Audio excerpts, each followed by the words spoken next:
안녕하세요. 오늘은 탐구 주제 정하기에 대해서 이야기하려고 합니다. 탐구 주제라고 그러면 여러분들 생각할 때 아마 되게 막연하게 생각하시는 것 같아서 지금 이 영상을 만들었어요. 지난 시간에 저희가 그 탐구 계획서 쓰는 거를 했었잖아요. 근데 그 계획서 쓰는 것도 일단은 탐구 주제가 정해져야 되잖아요. 그래서 제가 영상 올리고 난 다음에 학생들이 질문을 하더라고요. 그러니까 주제 정하는 게 너무 어렵다고. 근데 여러분들 주제 정할 때 오늘 영상 보시고 나면 조금 마음이 가벼워지실 거예요. 그러니까 주제를 정하는 것도 중요하지만 주제에 대한 또 그 실험 방법, 실험 단계를 어떤 식으로 하는지도 중요하거든요. 그거에 대해서 이제 차근차근 제가 얘기 드릴게요.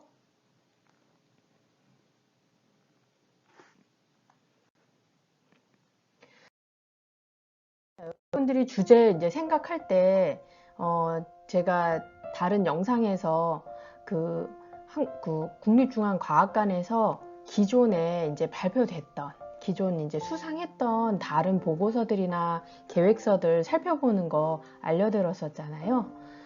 근데 이제 거기 들어가서 이제 주제를 잡아야겠다라고 딱 생각을 했는데, 주제를 딱 보니까 주제가 너무 어려워. 과연 이런 주제를 내가 선택해서 할 수 있을까? 헐, 나는 이런 거 못하는데. 이제 이렇게 생각들을 많이 하세요. 맞아요. 이게 처음에 하려고 그럴 땐 어떻게 제목을 이렇게 정할 수가 있어요. 여기 보면 공기청정 효과가 뛰어난 식물의 잎과, 여기 보면 그 내용이 물리적 구조 분석 및 미세 입자 합착력에 대한 탐구, 이렇게 되어 있잖아요. 이거를 여러분들이 이렇게 말을 쓰기도 되게 어렵고, 왜냐면 처음 실은 영상 보시는 분들이 대부분 처음 하시는 분들일 거예요. 왜냐면 기존에 하셨던 친구들 같은 경우는 조금 이제 할 줄 아니까 또 다른 또 누구한테건 이제 소스를 얻을 만한 데가 또 생겨요. 왜냐면 해보면 방법이 생기는데 정말 처음에 할 때는 제목 정하는 것도 만만치 않거든요. 그리고 또 그 아래 또 보니까 기타 현의 진동 양상 분석과 이로부터 관찰되는 Missing Fundamental 현상의 최적화 조건 탐구. 제목도 되게 길죠. 여기 아래 보면 까치와 황조롱의 날개와 꼬리 깃 길이는 왜 다를까? 이게 제목은 어떻게 보면 심플한 것 같은데, 이거를 어떻게 탐구를 했지? 이제 이런 것들도 있어요. 또는 개방형 자동 소음 감소 장치에 관한 탐구, 이렇게 막 돼 있잖아요. 근데 제목들이 이렇게 좀 어렵다라고 생각이 되면 일단 그리고 이거 클릭해서 이제 여러분 들어가 보시잖아요. 제가 이제 영상 만들기 전에 들어가서 보니까 벌써 이제 보고서 양식하고 요약서 양식이 다 올라와 있어요. 한번 살펴보시면 좋을 것 같아요.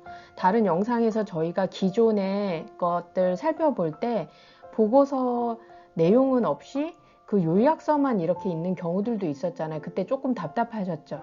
그러니까 요번에 제가 오늘 영상 올리기 전에 확인을 해보니까 보고서랑 이런 거 다 있거든요. 그래서 확인해 보시고, 그러니까 그 확인해 보실 때는 이 사람들이 과연 어떤 방법으로 이거를 탐구를 했을까, 탐구 과정이 어떻게 진행이 되나, 그거를 먼저 보세요. 물론 양식이나 이런 거 보다 보면 양식은 맨 마지막에 또 좀 정리를 해도 돼요.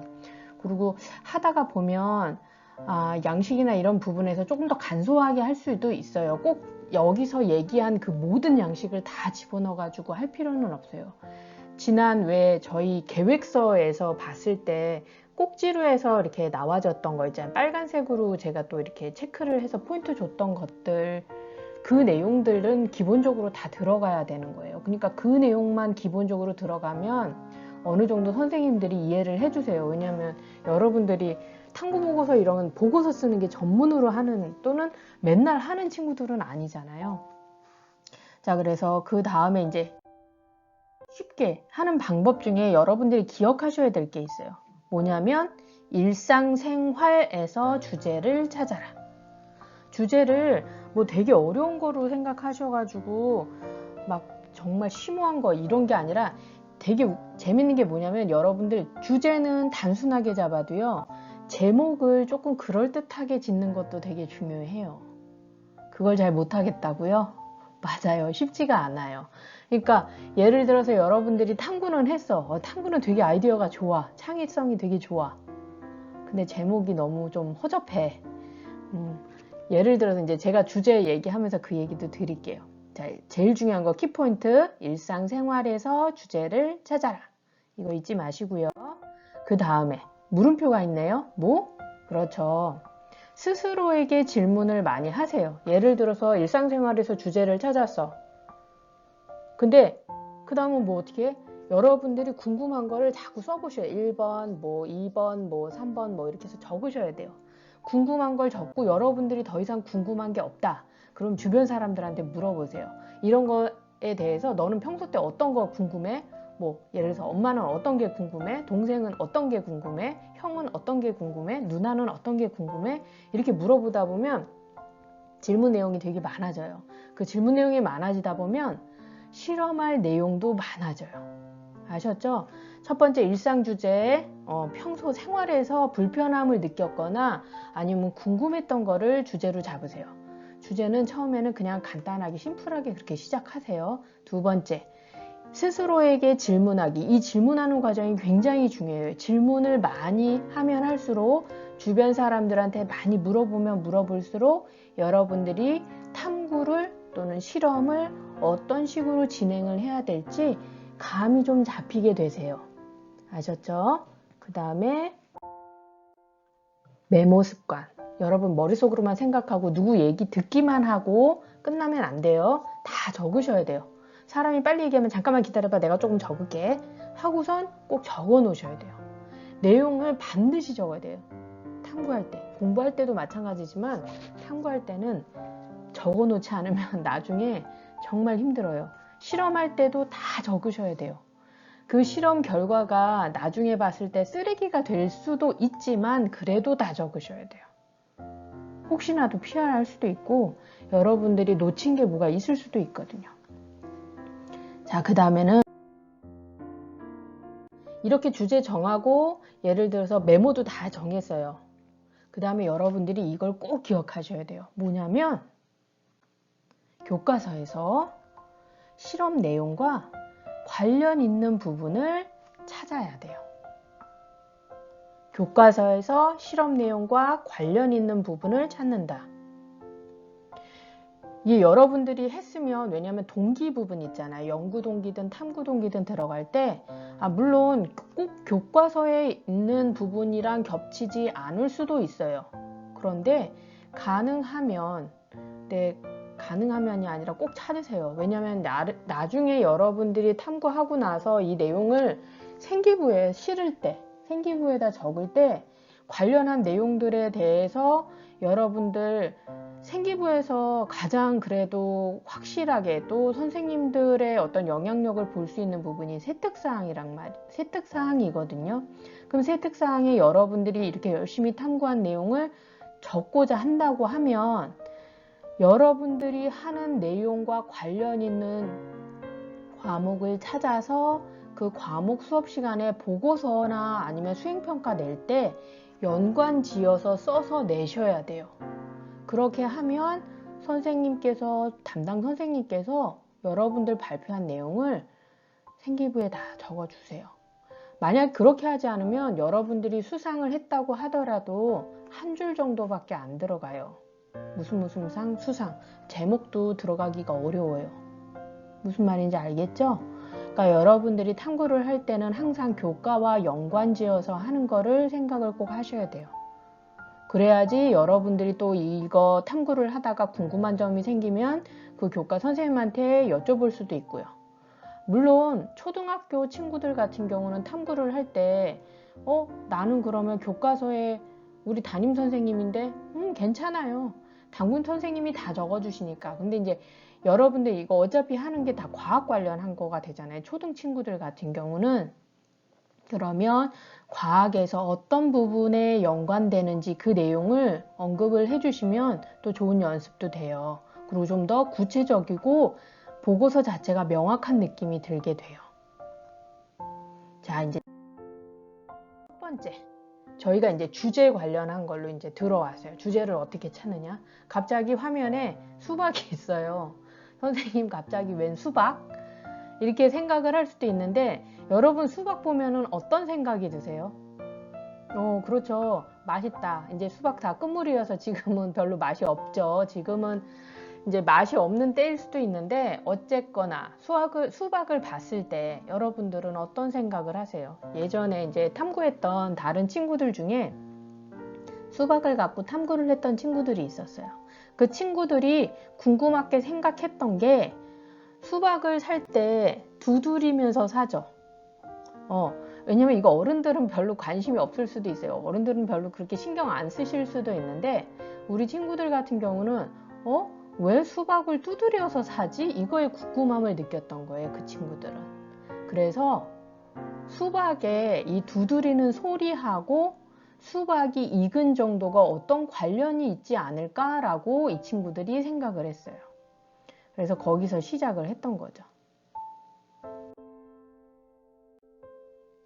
그래서 이 친구들이 궁금함을 정리를 해봤어요.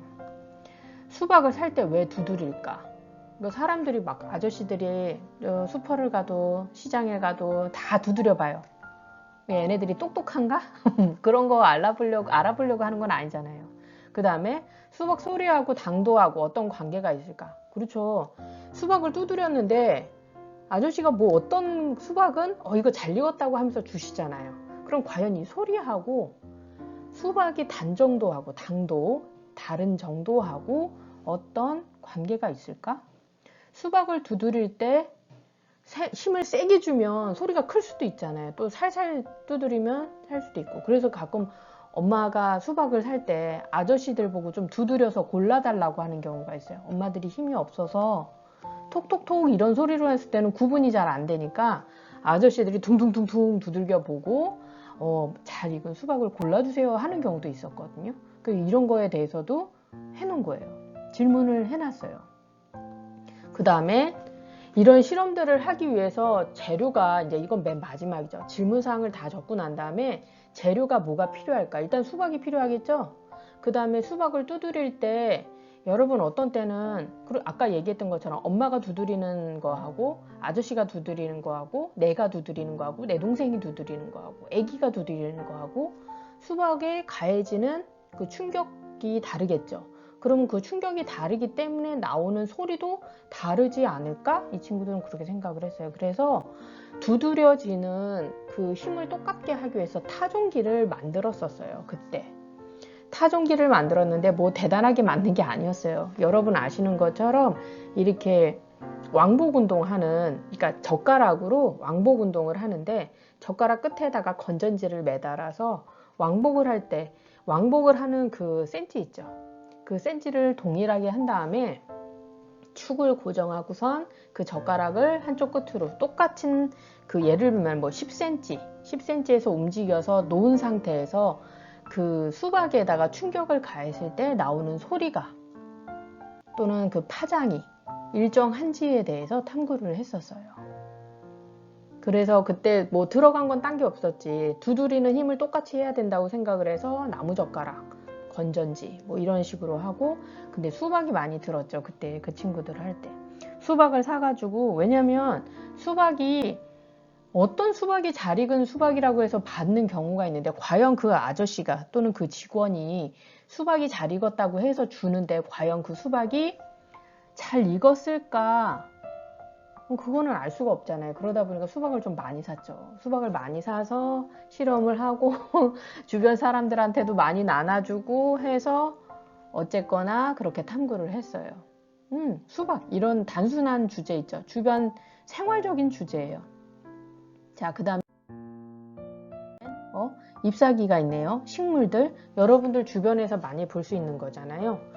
이게 지금 영상에서 지금 이제 식물들이 있는 게, 얘는 실은 고추나무예요. 고추나무지만 고추 식물이죠. 고추가 고추를 왜 이렇게 했지? 근데 꼭 고추 아니어도 돼요. 뭐 열무순이나 강낭콩이나 이런 식으로 여러분들이 식물을 키우는 실험을 할 때가 있어요. 또는 학교에서 식물 키우는 거 갖고 과제가 나올 때도 있어요. 그러면 식물 키우는 과제 갖고 이렇게 해서 나올 때 그냥 식물이 이런 상태에서 컸다라고 이렇게 하면은 재미가 없잖아요. 그죠?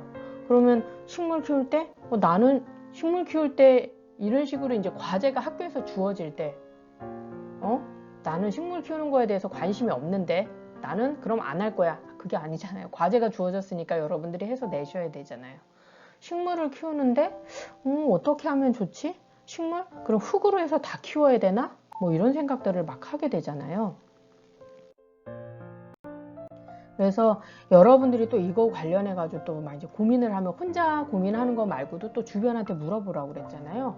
식물 실험을 하고 싶을 때 첫 번째 어떤 식물을 할 건지, 강낭콩으로 할 건지, 왜냐면 학교에서 주어진 게 강낭콩이라면 그냥 강낭콩으로 하면 되는데 그냥 식물을 키워서 어떤 조건에서 어떻게 되는지 탐구해봐라 또는 보고서를 써라. 그러면 식물도 여러분들이 정해야 되잖아요. 제가 키워본 걸로 봤을 때는 왜냐면 주변에서 구하기 쉬운 게 고추 이 나무더라고요. 왜냐면 그 원예 꽃 파는 데나 이런 데 갔을 때 또는 시장 쪽에 특히나 가면은 이런 모종을 되게 많이 팔아요. 그러니까 처음부터 싹을 틔워서 안 해도 된다라는 거죠. 그러니까 모종들을 그렇게 사서 할 수 있는 방법이 또 있고요. 그 다음에 처음부터 나는 해보고 싶어. 그러면 여러분 무순 있죠? 문방구에도 팔아요. 그거는 무순은 굳이 뭐 커다란 매장 안 가도 되고 우리 동네 문방구에서는 안 팔던데 그러면 대형마트에 가시면 그 씨앗들을 팔아요. 우리 집은 대형마트에 가보니까 없어 라고 그러면 이제 인터넷에서 사셔야 되죠. 그래서 씨앗을 이걸 사셔가지고 페트리 접시에다가 휴지를 깔고요. 물을 자박자박하게 조금 이제 적셔 놓은 다음에 이렇게 휴지가 젖을 수 있을 만큼 적신 다음에 거기다가 열무순이나 무순인데 이렇게 뿌려 놓는 거죠. 그 키울 때는 여러분 무순 막 많이씩 가득 이렇게 하는 게 아니라 개수도 딱 정확하게 뭐 5개면 5개, 10개면 10개. 근데 많이 해 놓으시면 안 돼요. 그러면 나중에 관찰하기가 너무 어려워져요. 왜냐면 무순이 막 자라면서 서로 막 엉키는 경우들도 있고 이래서 여러분들이 그 부분은 조금 힘드니까 처음에 무순 같은 거 키울 때는 5개씩 뭐 각 페트리 접시마다 5개씩만 해서 일정한 간격을 두고선 한다. 선생님 이거 너무 어려워요. 어려운 거 아니에요. 처음부터 하나씩 하다 보면 돼요. 페트리 접시에다가 무순 5개를 갖다가 손으로 놓으셔도 되고요. 집에 핀셋 있으면 핀셋으로 하나씩 이렇게 놓으세요. 왜냐면 정작 여러분 실험실에 가시면 씨앗 하나라도 핀셋으로 해서 굉장히 그 간격을 똑같이 해가지고 다 하거든요. 왜냐면 어떤 그 환경적인 것 때문에 여러분들이 실험하고 싶은 게 바뀔 수도 있잖아요.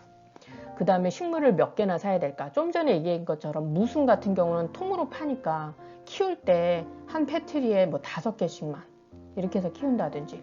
그러면 선생님 고추나무는 몇 개나 사요? 예를 들어서 고추 모종이 한 개에 500원인가 그랬던 것 같아요. 그러면은 어떤 땐 1,000원 하기도 한다. 좀 싸게 나오는 데는 500원 하기도 하고 더 싸기도 하고 그러는데요. 이게 여러분들이 고추 모종 이렇게 또는 식물 모종 같은 거 사가지고 키울 때 하다가 얘네들이 중간에 여러분 잘못해서 죽을 수도 있잖아요. 그러니까 그렇게 하면은 실은 실험을 다시 해야 되잖아요. 처음부터 또 해야 되니까. 처음에 조금 넉넉하게 사세요. 엄마가 뭐라 그럴 수도 있어. 이런 식물 모종 키울 때는 여러분 그 스티로폴 박스 있죠.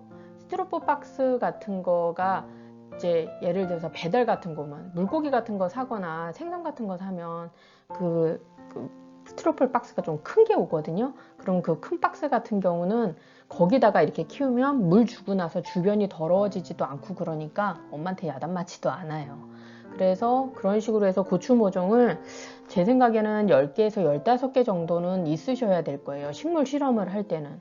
그렇게 많이요? 죽을 수도 있어서 그래요. 중간에. 왜냐면 여러분들이 열심히 한다고 그러긴 하지만 이게 처음에 많이 죽어요. 식물들 자체가. 물론 식물 잘 키우는 사람도 있는데 잘 못 키우는 사람도 있잖아요. 저처럼. 저는 맨날 죽이거든요. 그래서 자, 식물은 그 정도로 10개에서 15개 모종을 사서 실험을 해보시라는 거. 그 다음에 대조군과 실험군에는 각각 무엇을 줄까 이런 얘기를 하잖아요. 이 식물 실험을 할 땐 크게 2개로 나뉘어지는 것 같아요. 식물 실험을 할 때 식물이 그냥 잘 자라는 요건에 대해서 확인하고자 하는 실험. 그럴 때는 다 똑같이 물을 주면 되잖아요. 근데 식물한테 주는 물에 따라서, 이거는 왜 이렇게 하냐면 식물이 빨아들이는 그 물이 어떤 성분을 갖고 있느냐에 따라서 식물의 성장이 어떤 영향을 받느냐, 이거를 알고 싶을 때 식물한테 주는 물의 성분을 다르게 해서 키우는 경우예요. 이 두 가지 경우가 있는데, 아까 제가 뭐 10개에서 15개 그랬는데, 이렇게 물에 대한 성분을 달리해서 식물을 키울 때는 조금 더 많은 모종을 준비를 해서 실험을 하셔야 될 거예요. 잘 죽거든요. 왜냐면 싫은 거 있잖아요. 여러분도 싫은 음식이 있는 것처럼 식물도 물이 이상하면 안 크고 죽어버리는 경우가 있어요. 그 다음에 이제 제일 중요한 거죠. 중간에 선생님 이거 하다가 다 죽어버리면 어떻게 해요? 맞아요. 이게 제일 걱정이 돼요. 중간에 죽어버리면 실험이 진행이 되지를 않잖아요. 그래서 아까 좀 전에 얘기했던 것처럼 식물을 많이 여러 개 하셔야 돼요. 식물은. 그리고 왜 물을 예를 들어서 물이 성분이 다른 거를 줄 때도 식물을 여러 개 하라고 그랬잖아요. 무슨 소리냐면 예를 들어서 기본적으로 대조군, 기준이 되는 대조군 모종 4개, 넉넉잡곡 정도는 하시는 게 좋을 것 같아요. 4개를 키워. 그럼 얘네들은 물만 줘요. 그 다음에 또 4개는 예를 들어서 뭐 소금물을 준다. 그러면은 4개는 소금물만 줘요. 또는 또 4개는 소금물에 뭐 예를 들어서 내가 농도를 달리해서 줄 거야. 그러면은 소금물의 농도를 달리하는 게 각 농도별로 4개씩은 해서 키우셔야 돼요. 그러니까 여러분들이 실험이 정밀해지면 정밀해질수록 식물을 키워야 되는 게 되게 많아지죠. 그러니까 여러분들 텔레비전에서 가끔 식물 그 실험하는 실험실에서 보면은 거의 실험실 전체가 모종 키우는 데인 거 보실 거예요. 맞아요. 그 정도로 해요. 그렇게 해야지 보고서가 나오거든요. 와, 그러면 식물로 실험하는 건 좀 어렵겠다. 여러분 이렇게 생각하실 수도 있는데, 틀리더라도, 잘못하더라도 한번 해보시는 것도 나쁘진 않아요. 그래도 식물 실험이 여러분들이 접근하기에는 생각보다 쉬워요. 결과 나오는 것도 나쁘지 않고. 그래서 결론을 여러분들이 얻기도 수월해요. 근데 이게 주제를 찾을 때 식물이 처음에 여러분 그런 거 있어요. 식물이 어떠어떠해서 어떻게 될 것이다.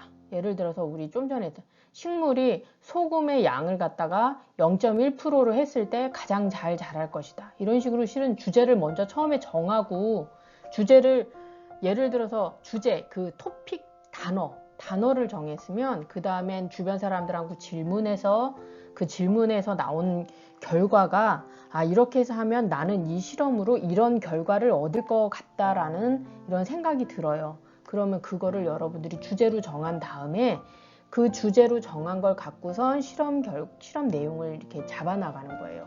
그러니까 여러분들이 다 하고 나서 결과를 하는 게 아니라 먼저 결과가 이렇게 될 것이라고 예측되는 부분을 갖고 예를 들어서 소금물을 갖다 0.1%로 했을 때 식물이 가장 잘 자랄 것이다. 나는 이렇게 생각을 해. 그럼 그걸 주제를 잡고선 하는데 나중에 실은 실험 계획 과정 하고 난 다음에 실험 결과를 딱 보니까 0.5% 소금물을 했을 때 가장 잘 자랐어요. 결과가. 그럼 그걸로 바꾸면 돼요.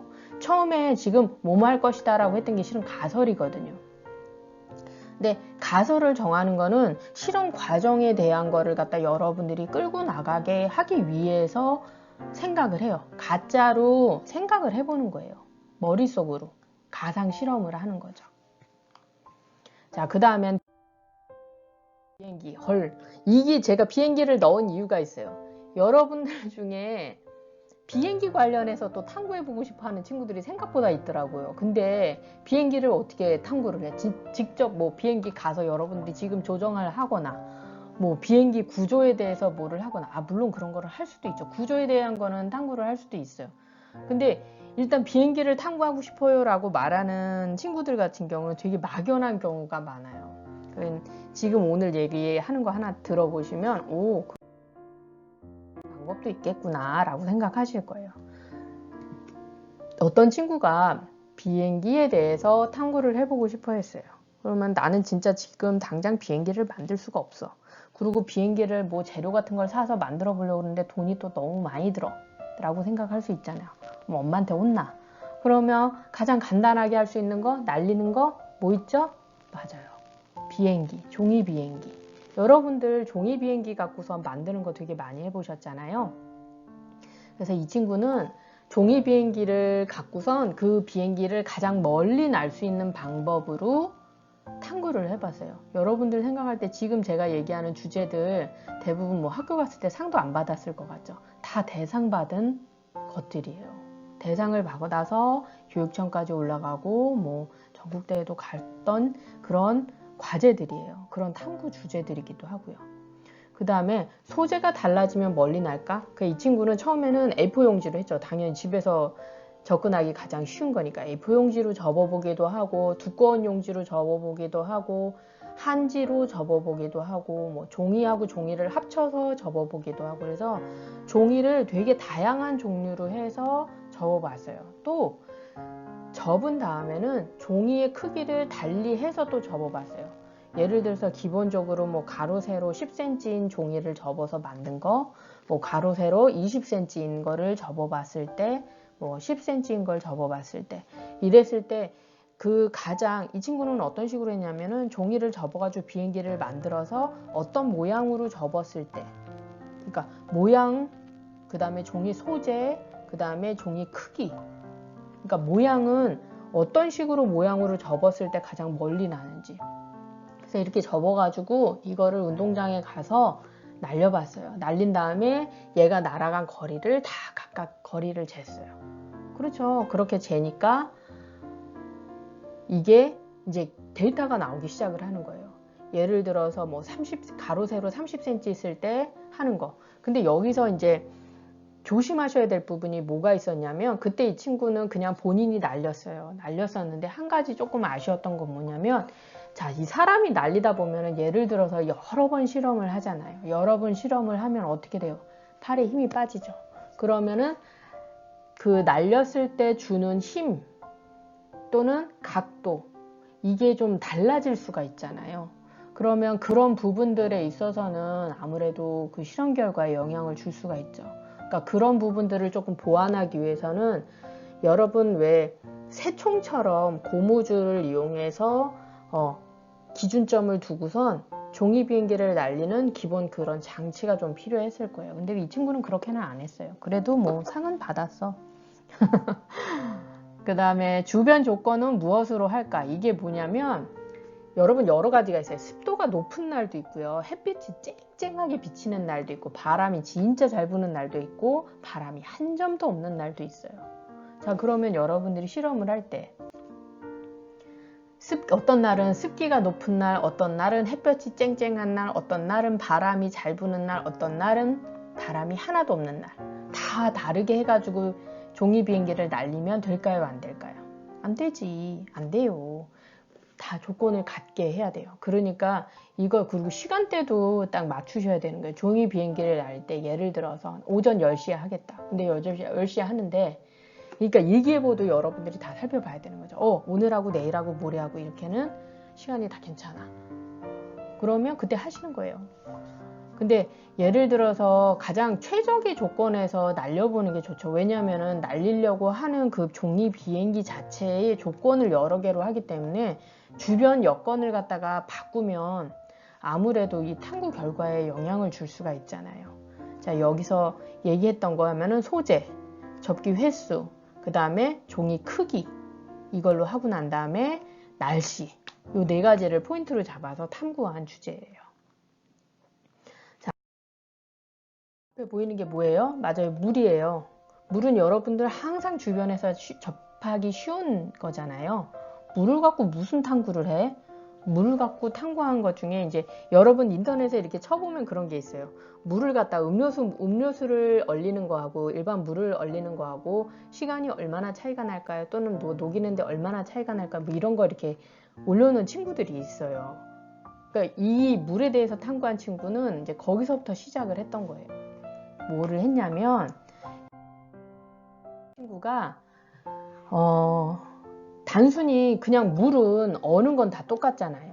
0도씨 이하로 되면 다 어는데 이 친구는 각각 물의 종류마다 어는 시간이 다를까라고 하는 이제 주제를 이렇게 써놓은 학생들이 있었는데 이 친구는 이제 거기서 끝난 게 아니라 물에다가 예를 들어서 모래를 섞었을 때, 흙을 섞었을 때, 그 다음에 염화칼슘을 섞었을 때, 그 다음에 물하고 염화칼슘 섞었을 때, 또 흙, 그 다음에 음식물 쓰레기로 만든 퇴비를 섞었을 때, 이런 식으로 좀 종류를 여러 가지로 해서 물에다가 여러 가지 이물질들을 섞어가지고 그 어느 시간을 탐구를 했어요.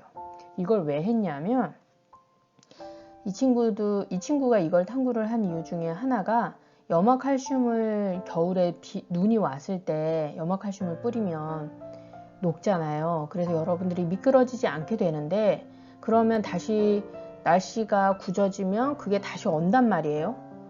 그러면 어떤 걸 뿌렸을 때 녹았다가 다시 얼더라도 이게 사람들이 마찰력이나 이런 부분들에 있어서 좀 좋아져 가지고 사람들이 안 넘어질 수 있고 그럴 수 있는 방법이 뭘까 하고 그거에 대해서 탐구를 했던 거예요.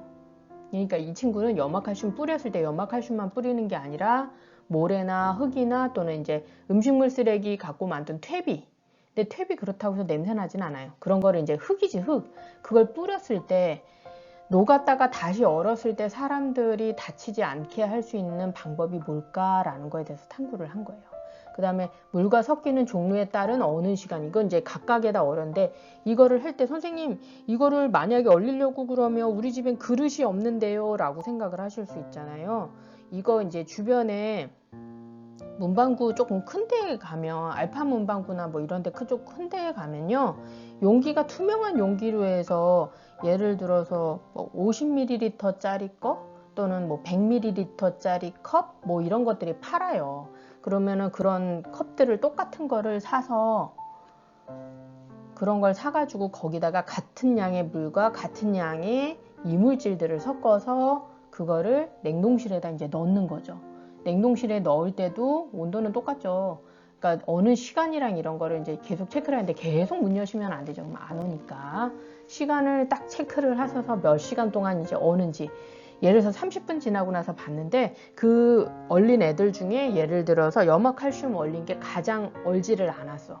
그러면 45분 됐을 때 50분, 45분, 그 다음에 뭐 1시간, 1시간 15분, 물론 이런 15분 간격으로 두지는 않아요. 웬만해서는. 더 짧게 잡기는 하는데 집에서 할 때는 자꾸 문 열면 안 오니까 15분 단위로 해보면 근데 15분 단위로 했을 때 안 오면 30분 단위로 해서 늘리셔야 돼요. 그렇게 해서 봤을 때 염화칼슘 섞은 물이 예를 들어서 2시간이 될 때까지 얼지를 않았다. 그러면 거기서도 이제 하나 결과가 나오는 거예요. 어떤 이물질을 섞었을 때보다도 염화칼슘을 섞었을 때 얼음이 가장 천천히 얼었다라는 결과로 하면 염화칼슘을 뿌리는 것 자체가 다른 어떤 물질들을 눈이 왔을 때 뿌리는 것보다 가장 효과적이다 라고 얘기를 또 할 수가 있는 거거든요. 그러면 그 다음에는 하나 결과가 나왔으면은 그 다음에는 이제 얘가 그 천천히 근데 얘보다도 훨씬 더 근데 예상하는 거는 실은 이 친구는 염화칼슘이 가장 천천히 어는 걸로 원하지를 않았었어요. 다른 이물질들 섞은 게 천천히 얼기를 바랐던 거거든요. 그러면은 이제 어떤 이물질을 했을 때 그렇게 하고 나서 다른 걸 또 섞어 본 거예요. 염화칼슘을 대체할 수 있을 만한 다른 물질들을 섞어서 또 얼려봤어요. 그럼 어떤 거를 섞었을 때 가장 천천히 어나? 왜냐면 지금 이 친구가 탐구하려고 했던 게 길에 눈이 와서 미끄럽잖아요. 염화칼슘 뿌렸을 때 녹아야 되거든요. 녹는데 그게 다시 얼지 않도록 해야 되는 그런 상황이었어요. 그런 거에 대한 탐구였었어요. 얼린 물이 녹는 시간과 빨리 녹기 위해서 이건 그거죠. 염화칼슘 뿌렸는데 예를 들어서 모래를 뿌렸는데 염화칼슘 뿌린 거하고 모래를 뿌린 거하고 염화칼슘 뿌린 게 더 빨리 녹았다. 그럼 당연히 염화칼슘을 사람들이 많이 쓰겠죠.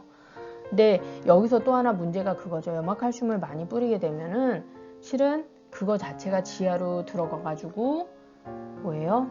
그 지하로 들어가가지고 걔네들이 다시 식물들한테 가는데 염화칼슘이 짜요.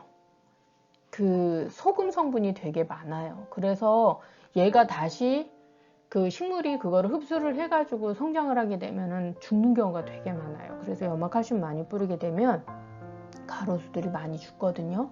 그러니까 이런 것들에 대해서 이 친구가 그 내용을 또 이제 탐구를 하면서 신문에서 또 봤어요. 그러니까 이 주제는 실은 겨울쯤에 했었어요. 그때 이제 염화칼슘 관련한 거 궁금한 게 생겨가지고 했었던 건데, 자, 이렇게 해가지고 물 관련해서는 여러 가지 소재를 섞어가지고 해보는 것도 있고요.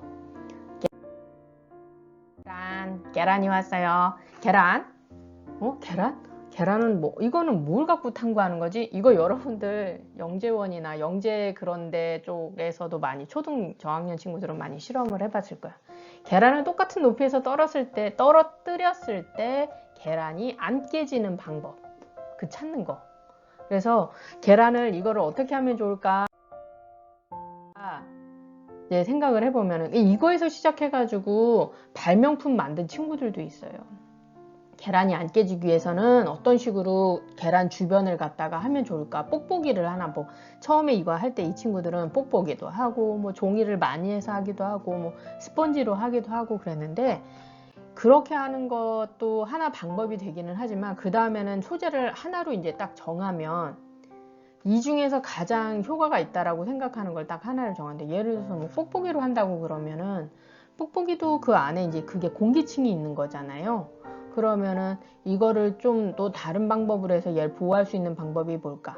이제 학교나 이런 데서 과제를 내줄 때 그 소재를 정해 주시는 경우가 있죠. 예를 들어서 빨대로 한다 또는 나무젓가락으로 한다. 그러면 나무젓가락으로 했을 때는 그 계란을 어떤 식으로 어떤 구조로 감쌌을 때 계란이 가장 안전할까? 왜냐하면 서로 부딪히는 어떤 이런 걸 줄일 수 있을까?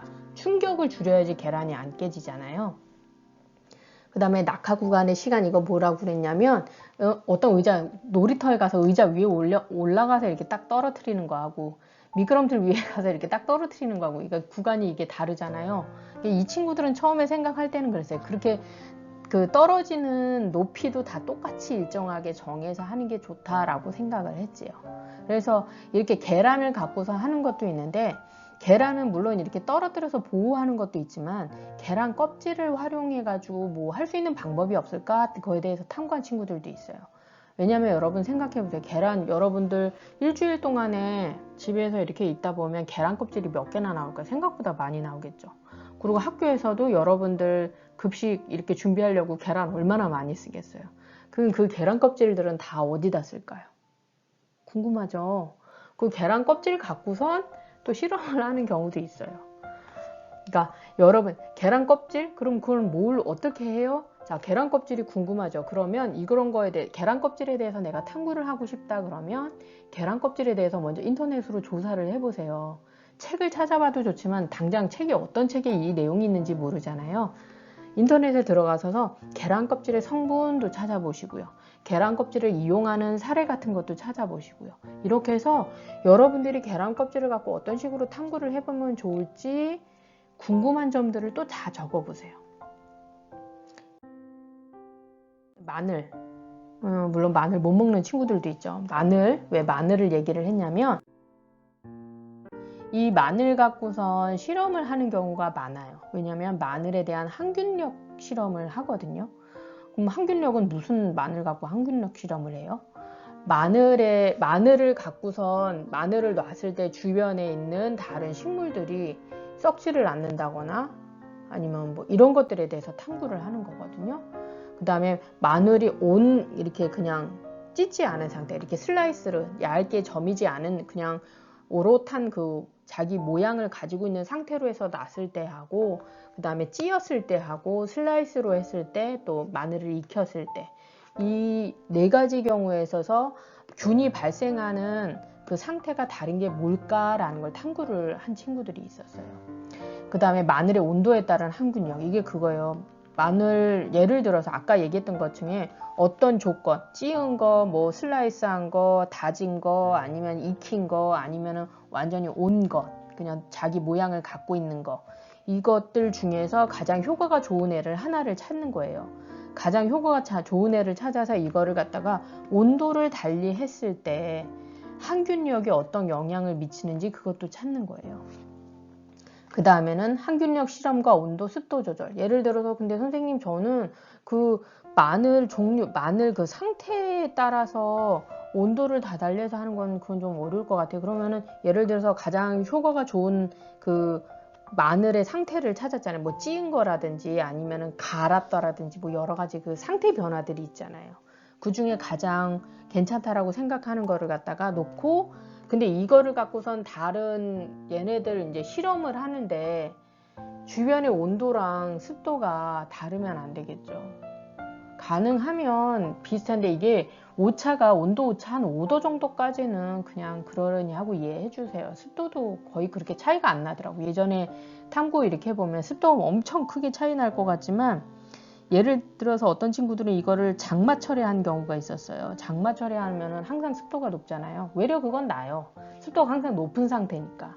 근데 오늘은 되게 땡볕이어가지고 습도가 되게 낮고 내일은 습도가 되게 높고, 이렇게 하면은 그게 생명체에 영향을 많이 줘요. 이 친구들은 이걸 페트리 접시에다가, 이제 페트리 접시에다 어떻게 했냐면 마늘을 상태를 다 다르게 해놓고 거기다가 밥알 있죠? 왜냐면 균도 뭘 먹고 살아야 되잖아요. 밥알을 갖다가 예를 들어서 10알씩 나왔어요. 10알씩 놓은 상태에서 그냥 딴 게 없어. 페트리 접시에다가 마늘 넣고요. 옆에다가 밥알을 익힌 거, 생쌀 말고 익힌 거를 밥알을 10개씩 놓고요. 뚜껑을 열어놨어요. 마찬가지로 이거 가장 좋은 건 집에 있는 어떤 판때기나 이런 거 딱 공간을 딱 정해 놓으셔야 돼요. 이런 실험을 할 때는. 그럼 거기다가 딱 놓고 주변을 움직이질 않는 거예요. 그리고 거기 습도 계산하고 시간 이렇게 딱 하는 거, 타이머 이렇게 놓으면 돼요. 그러면은 그 시간 지날 때마다 이렇게 실시간으로 볼 수 있거든요. 그러면 이제 이거 좀 지나다 보면 엄마가 좀 화낼 수도 있어요. 왜냐면 곰팡이가 막 슬기 시작을 하거든요. 그러면은 곰팡이 쓴다고 또 막 뭐라고 하실 수도 있지만, 자, 그렇게 해가지고 이제 하고선 각각의 거 사진을 찍을 때는 각각의 사진을 근접 촬영으로 해서 찍으시는데요. 나중에 사진 찍는 것도 얘기해 드릴게요. 사진을 찍을 때 여러분 아시는 것처럼 얼굴이나 이런 데 나오면 안 되고요. 그 얼굴이 뭐 나오게 했다 그러면 그거를 이제 이제 뿌옇게 하는 거, 그렇게 해가지고 뭐 처리하든가 하니까 해야 되는데, 뭐 굳이 그렇게까지 하진 말고 그냥 실험체만 찍으세요. 실험체만 찍거나 뭐 필요하면 손 들어가는 그 정도? 이렇게 찍으면 돼요. 근데 아까처럼 계란 낙하 실험을 할 때는 의도하지 않게 다른 사람 얼굴이 들어갈 수도 있잖아요. 그럴 때는 얼굴을 이렇게 다 처리를 해줘야 돼요. 저작권, 초상권 아시죠? 위험해요. 그런 거 다 걸리면 안 돼요. 그러니까 그런 거는 좀 피하셔서 하시면 돼요. 이거는 뭐냐면 웬 갑자기 하멜의 피리 부는, 이거 뭐냐, 하멜의 피리 그 나오는 건데, 여기 피리가 문제였어요. 피리가 이 한 친구 동생이 초등학교였단 말이에요. 피리를 갖다 공부하는데 피리를 너무 부는 거예요. 와, 짜증이 팍 솟쳤지. 그래서 이 친구가 뭘 했냐면 피리를 소리 안 나게 피리를 만들었어요. 어떻게 만들었는지 궁금하죠? 이 친구가 이제 소리 이거 처음에 너무 시끄러우니까 조용히 하라고 했겠죠. 근데 안 조용히 했지. 계속 또 이거 밤에 피리를 그렇게 불어대는 거예요. 그래가지고 쥐는 좋다고. 또 근데 이 친구도 뭐 이유가 있었죠. 내일 수행평가 보니까 피리 연습을 해야 된다. 그래가지고 이제 형이랑 막 싸웠지. 그래서 이제 형이 피리를 이걸 만들었는데, 청진기 있죠? 청진기를 갖다가 피리 위에 이제 바람이 나오는, 거기다가 청진기 그 끝에를 갖다가, 그 청진기 끝에 보면은 이렇게 하는 몸에다 대고 하는 쇳덩어리 있는 부분은 거기는 떼고, 그 고무 있는 데를 갖다가 피리 그 끝에다가 이렇게 넣었어요. 그러니까 자기만 들게, 본인 그 하는 소리를 자기만 들을 수 있으면 되지 않을까 했는데, 문제는 그렇게 해가지고 했는데 물론 소리는 줄어들기는 했지만, 좀 줄어든 것 같았지만, 왜냐면 피리에는 그 구멍 말고도 되게 구멍이 많잖아요. 소리가 나올 때가 되게 많은 거예요. 그래가지고 소리가 그렇게 크게 줄어든 것 같지는 않았단 말이에요. 그래서 또 어떻게 하면 좋을까? 그래서 피리하고 이거를 그러면 어떻게 이게 소리 울림이나 이런 걸 없애게 하려면 어떻게 하면 좋지? 이게 또 고민을 했어. 그 다음에 피리에서 소리가 이게 나오는 데가 어딜지 이걸 또 찾고. 그래가지고 결과적으로는 그렇게 청진기하고 연결한 다음에 그 겉에를 갖다가 페트병으로 다 감쌌어요. 근데 여러분 생각을 할 때 페트병이면 손으로 해서 해야 되는데, 그렇죠?